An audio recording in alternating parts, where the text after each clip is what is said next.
खरात हा जो काही बोंधू बाबांनी मंदिर करून तिथे जे काही विधी करून महिलांना त्यांच्या त्या समस्येतनं बाहेर काढण्यासाठीचा थोटान गोष्टी करत होता, त्याच्यामध्ये मला सांगायचं आहे की 1 वर्षापूर्वी तिथले लोकल पत्रकार खबरदार म्हणून कुठला तरी पुढारी नावाचं आहे, त्यांनी याला वाचा फोडली होती, त्याच्यावर त्यांनी आक्षेप घेतले होते।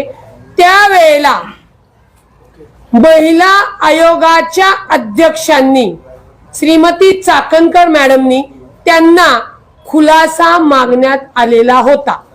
मला सांगा, एखाद्या ट्रस्टवर जर कोणी, तुम्ही पत्रकार आहात, तुम्ही लोकांनी जर त्याच्यावर आक्षेप घेतले किंवा काही गैरव्यवहार चालले, गैरकृत्य चालले असं सांगितल्यानंतर राज्य महिला आयोगाने त्या खबरदार पुढारीच्या संपादकाला त्याची अहवाल मागण्याचा किंवा माफी मागा म्हणून सांगण्याचा संबंध येतो कुठं? उलट राज्य महिला आयोगाने ती तक्रार आल्यानंतर तातडीने त्याच संस्थेवर गुन्हा दाखल करायला पाहिजे होता, कारवाई लावायला पाहिजे होती, चौकशी लावायला पाहिजे होती, परंतु ते करण्यात आलं नाही। कारण खरातच्या ट्रस्टवर खरातसह स्वतः राज्य महिला आयोगाच्या खाली अध्यक्षा राज्य महिला आयोग आहे। याचाच अर्थ त्या नराधमांनी ज्या महिलांना शोषण केलेले, त्रास दिलेले आहेत, तुमच्या माहितीसाठी की 58 क्लिप्स आहेत, 58 म्हणजे 58 महिला त्याला बळी पडलेल्या आहेत। आणि जर चाकणकरांनी 1 वर्षापूर्वी जर हा जबरदस्तीचा माफीनामा घेतला नसता तर आत्ताच्या महिलांवर हा अन्याय होण्यापासून वाचला असता। हे तितकं करू शकत नाही, त्यातनं राज्याच्या महिला आयोग त्यांच्यावर छत्री धरतायत।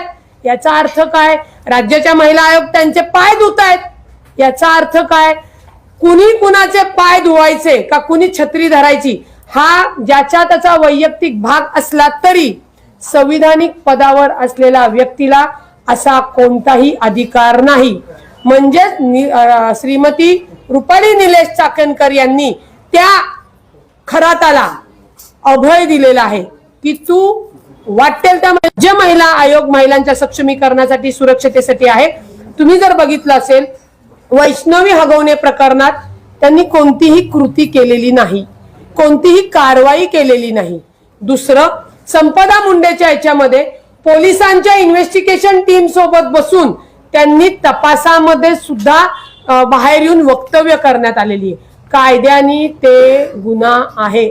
इन्व्हेस्टिगेशन जर पोलिसांचं व्यवस्थित व्हायला पाहिजे असेल, कायदेशीर पद्धतीने व्हायला पाहिजे असेल तर रुपाली चाकणकरनी तातडीने नैतिकतेची जबाबदारी स्वीकारून तातडीने पायउतार होणं गरजेचं आहे। याशिवाय तो तपास होऊ शकत नाही। आणि मी 100% खात्री देते, कारण का हे व्हिडिओ आता जप्त करून खरं तर पोलिसांच्या कस्टडीतनं कोर्टाकडे जाणं गरजेचं आहे।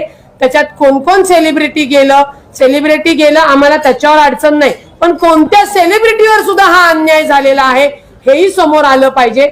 ज्या महिलेने तक्रार केली तिचं खरं कौतुक केलं पाहिजे की राज्य महिला आयोग नराधम असेल तर लिटरली मोहिनी वश म्हणा किंवा भानामती म्हणा करून त्या महिलेचा बलात्कार केलेला आहे। आणि हे कायद्याच्या दृष्टीने हे पुरावे फार महत्वाचे आहेत आणि ते पुरावे 100% जर चाकणकर मॅडम त्या पदावर राहिल्या तर नष्ट करणार। मुळामध्ये कार्यकर्त्या म्हणून तुमचे कुणाशी संबंध येऊ द्या जाऊ द्या, आम्हाला त्याच्याशी काही घेणं देणं नाही, पण संविधानिक पदावर आल्यानंतर त्या जबाबदाऱ्या, ते कर्तव्य ते पार पडलंच गेलं पाहिजे।